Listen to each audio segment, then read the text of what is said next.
Pakistan super লিগের PSL দশম আসরের পূর্ণাঙ্গ সূচি ঘোষণা করেছে Pakistan cricket board PCB. Indian Premier League IPL চলাকালেই আগামী 11 এপ্রিল পর্দা উঠবে পিএসএল এর। টুর্নামেন্টের উদ্বোধনী ম্যাচে মুখোমুখি হবে ডিফেন্ডিং চ্যাম্পিয়ন ইসলামাবাদ ইউনাইটেড ও দুইবারের চ্যাম্পিয়ন লাহোর কালান্দার্স। রাওয়ালপিন্ডিতে হবে এই দ্বৈরথ।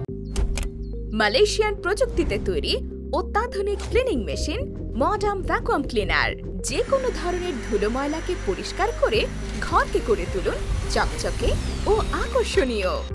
Modem, brand of luxury. এবারের পিএসএল এ সব মিলিয়ে 34টি ম্যাচ হবে 4 ভেন্যুতে, আর ভেন্যুগুলো হচ্ছে রাওয়ালপিন্ডি, করাচি, মুলতান ও লাহোর। 13 মে রাওয়ালপিন্ডি ও 14 ও 16 মে লাহোরে প্লে অফ ম্যাচের ভেন্যু নির্ধারিত হয়েছে, আর ফাইনাল হবে 18 মে লাহোরে। প্রায় 1800 কোটি টাকা ব্যয়ে চ্যাম্পিয়ন ট্রফির জন্য লাহোরের গাদ্দাফি স্টেডিয়ামের সংস্কার করা হয়। সে মাঠেই এবারের পিএসএল এ সর্বোচ্চ 13টি ম্যাচ রাখা হয়েছে। এছাড়া রাওয়ালপিন্ডিতে 11, করাচি এবং মুলতানে হবে সমান 5টি করে match.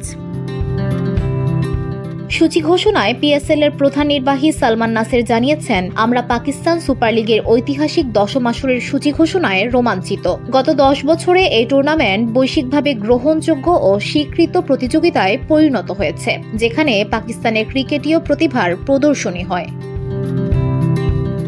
VOD Bangla news desk.